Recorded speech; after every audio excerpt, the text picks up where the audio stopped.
نکل جائے، کہیں کفر یا چولے نہیں نکل جائے، کہیں وہ بولی نہ نکلے جس کی وجہ سے میرے سارے اعمال اکارت اور برباد ہو جائیں۔ اس لیے سارے مومن پہ لازم ہے کہ چائے کی دکان پہ دوسروں کو ہنسانے کے لیے کوئی ایسی بات نہ بولے جس سے کہ وہ کافر ہو جائے، جس سے کہ اس کا نکاح ٹوٹ جائے، جس سے کہ آنے والے سارے بچے ناجائز پیدا ہو جائیں۔ جب ناجائز بچے پیدا ہوں گے تو ڈسپلن سماج سے ختم ہو جائے گا۔ جب دیکھیں کہ راستے کو کاٹا جا رہا ہے، دوسروں کے راستے پہ کاٹا ڈالا جا رہا ہے، دوسروں کے راستے پہ کیلے کا چھچا پھینک کر اس کی بائک کے کرانے کا انتظام کیا جا رہا ہے، تو سمجھ جائیں کہ ناجائز بچوں کی تعداد میں اضافہ ہو رہا ہے۔ جب بڑوں کا احترام نہ رہے، سمجھ جائیں کہ ناجائز بچے بڑھ گئے۔ اب وہ کیسے بڑھیں گے؟ یا تو طلاق دے کے بیوی کو دوبارہ رکھ لیا، یا کفر رکھ دیا، ایمان ختم ہو گیا، نکاح ٹوٹ گیا، اس کو پتہ تک نہیں چلا۔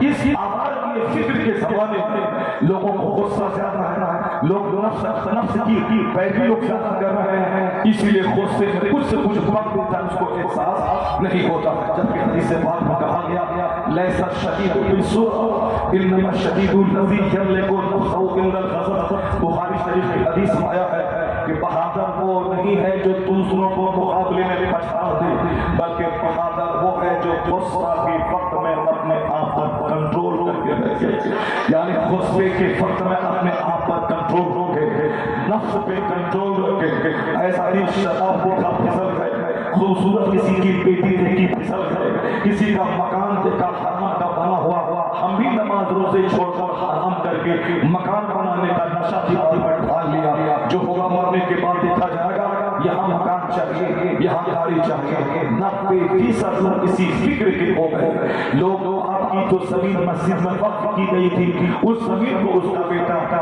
چور دروازے سے بیچتا ہے، اس کے حرام پیسے سے مکان بنا رہا ہے۔ مدرسے کا پیسہ اس طریقے سے لوگ استعمال کر رہے ہیں، خانقاہوں کی زمین کا غلط ڈھنگ سے نتیجی انتظام کر رہے ہیں، ایک صاحب اس کا استعمال کر رہے ہیں۔ گاؤں سماج کے لوگ حرام و حلال کی تمیز کھو کر صرف مال چاہیے، یہ نہیں دیکھتے ہیں کہ مال کہاں سے چاہیے، اس پر کوئی غور نہیں کرتا۔ میں نے وہ حدیث پڑھی کہ قیامت کے دن 1 انچ بندہ ہٹ نہیں پائے گا اپنی جگہ سے جب تک کہ 4 سوالات کے جواب نہیں دے رہے۔ پہلا سوال، یہ قیمتی زندگی کس کام میں تم نے گزاری؟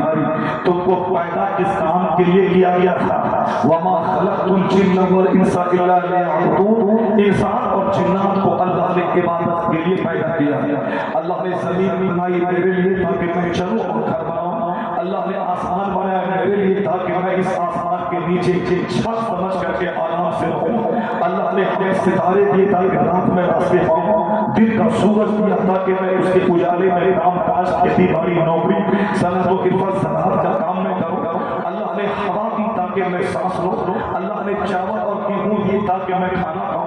اللہ نے آم جیسا پھل دیا تاکہ گرمی کے زمانے میں پسینہ نکلے تو ایک آم اس کی چھٹی پوری کر دے۔ اللہ نے سیب جیسا پھل دیا تاکہ روزانہ ایک سیب کھاؤں اور لیور کا اور پھیپھڑے کا سارا سسٹم سچارو ڈھنگ سے چلتا رہے۔ اللہ نے ایک انار دیا تاکہ ہمارا بلڈ بڑھتا رہے۔ اللہ نے ہمیں جامن اور لیچی دی تاکہ ہمارا شوگر کا لیول معتدل رہے اور بیلنس بنائے رکھے۔ اللہ نے ہمیں آلو کی سبزی دی تاکہ سال بھر میرے لیے سالن کا کام دے۔ اللہ نے بھنڈی اور پرور دیا تاکہ ہری سبزی کھا کے تیری زندگی کے بچنے کا انتظام ہو جائے۔ تو اللہ نے ہمیں ادرک دیا، اللہ نے ہمیں لہسن دیا۔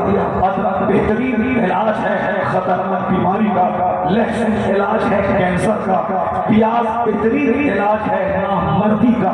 اگر کوئی نامردی کا مریض ہے وہ روزانہ دن کو پیاز کھایا کرے، قوت پاہ میں اضافہ ہو جائے گا۔ اگر کوئی شخص روزانہ ایک لہسن کا ٹکڑا کھایا کرے، کینسر اندر میں ہے تو کینسر اس کا ختم ہو جائے گا۔ اللہ نے لہسن لاجواب بنایا، پیاز لاجواب بنایا، سیب لاجواب بنایا، اللہ نے آم کو لاجواب بنایا، اللہ نے اخروٹ کو لاجواب بنایا تاکہ اخروٹ کو آپ دیکھیں گے بالکل دل کی شکل کا ہے۔ اخروٹ کھانے سے دل کی بیماری ختم ہوتی ہے، اخروٹ کھانے سے انٹسٹائن چھوٹی آنکھ بڑی آنکھ کا مسئلہ ختم ہوتا ہے۔ آپ انجی انجیر کھانے سے بواسیر کی بیماری ختم ہوتی ہے، اب انگور کھانا اس سے ہاتھ مضبوط ہوتا ہے۔ یہ ساری نعمتیں اللہ نے میرے لیے پیدا کی ہے۔ یہاں تک کہ شکرقند جو آلو ہے وہ جسم کو سلور رکھنے میں بہترین مدد کرتا ہے۔ اللہ دودھ ہمیں دیا تھا کہ کیلشیم اس کو ملتا ہے۔ اللہ نے گوشت دیا تاکہ ہماری ہڈی مضبوط رہے۔ اللہ نے مچھلی دی تاکہ مچھلی کھا کے سر سے لے کے پاؤں تک تیری عقل سلامت رہے، تیری طاقت سلامت رہے، تیری طاقت سلامت رہے۔ مچھلی لاجواب، گوشت لاجواب، چکن لاجواب، مٹن لاجواب، اونٹ کا گوشت لاجواب، یہ بڑے تکلیف بھی لاجواب۔ یہ ساری چیزیں اللہ نہیں کرتا، وہ بندوں کے کھلانے کے لیے پیدا کیا ہے۔ اللہ کا فرشتہ نہیں کرتا، اللہ ہمارے لیے پیدا کیا ہے۔ تو تنہائی میں بیٹھ کے میرا بندہ سوال کرے کہ جب ساری نعمت میرے لیے ہے، آسمان میرے لیے، زمین میرے لیے، سورج میرے لیے، چاند ستارے میرے لیے، آلو میرے لیے، چاول میرے لیے، گیہوں میرے لیے، مکئی میرے لیے، سیب ہمارے لیے، نارنگی ہمارے ساتھ، آلو ہمارے لیے، ادرک ہمارے لیے، پیاز ہمارے لیے، تو آخر میں کس کام کے لیے پیدا ہوا ہوں؟ جس لیے بندہ تنہائی میں کال کرے گا، میں کس کام کے لیے؟ کیا میں لڑنے کے لیے؟ کیا میں جھگڑنے کے لیے؟ کیا میں دوسروں کو ذلیل کرنے کے لیے؟ کیا میں شراب پینے کے لیے؟ کیا میں زنا کرنے کے لیے؟ کیا میں لڑائی جھگڑا کرنے کے لیے؟ کیا میں ماں باپ کو ستانے کے لیے؟ کیا میں سماج کے لوگوں کو کشٹ دینے کے لیے؟ جس لیے بندہ کال کرے گا تو آواز آئے گی قرآن کریم سے کہ بندے یہ ساری نعمت تمہارے لیے ہے، اور تیری پیشانی کا سجدہ نعمت دینے والے خدائے مالک کے لیے ہے۔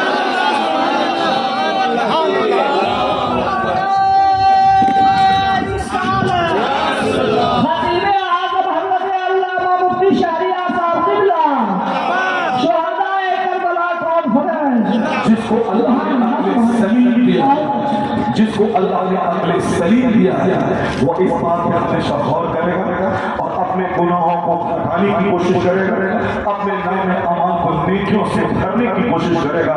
نہ جانے رات کے سناٹے میں موت آ جائے، نہ جانے دن کے اجالے میں موت آ جائے، اس بھروسے کے بڑھاپے میں نیک بن جائیں گے، بڑھاپے میں مسجد اور تسبیح کے علاوہ کوئی کام نہیں رہے گا۔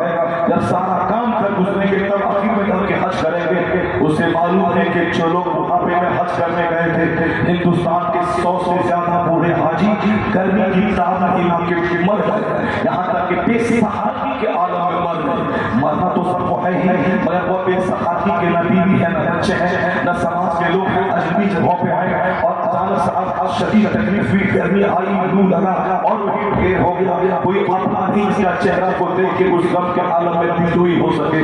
تو بڑھاپے میں جو حج کرتا ہے اس کا حج وہی ہوگا جو اس بار ہوا ہے۔ اور کوئی اگر کہتا ہے کہ بوڑھا ہونے کے بعد نمازی بن جائیں گے، وہ جناب جنید صاحب کی بیوی سے سبق حاصل کر لے۔ اگر کوئی عورت یہ کہتی ہے کہ بڑھاپے میں سجدہ کریں گے، ابھی تو ہم جوان ہیں، تھوڑا بہت موبائل چلا رہے، واٹس ایپ چلا رہے، یوٹیوب اور فیس بک پہ تھوڑا اور لذتیں حاصل کر لیں صاحب، اور انسٹاگرام پہ ناچ لیں، کود لیں، ابھی اور خواہشات کی پیروی کر لیں۔ بڑھاپے میں تو سچی توبہ کر کے دیکھ کر ہی جاؤں گی، وہ ان سے سبق حاصل کر لیں۔ ابھی 10 منٹ پہلے اپنے بیٹے سے بات کیا ہے، 5 منٹ پہلے اپنے شوہر کو دیکھ رہی ہے، بچے سے بات کری ہے، گھر کے سارے لوگ احساس تک نہیں کہ ایسا کوئی حادثہ گھر میں ہو سکتا ہے۔ اچانک 1 منٹ 2 منٹ کے اندر آدمی کی اچھی خاصی زندگی موت کے منہ میں چلی جاتی ہے۔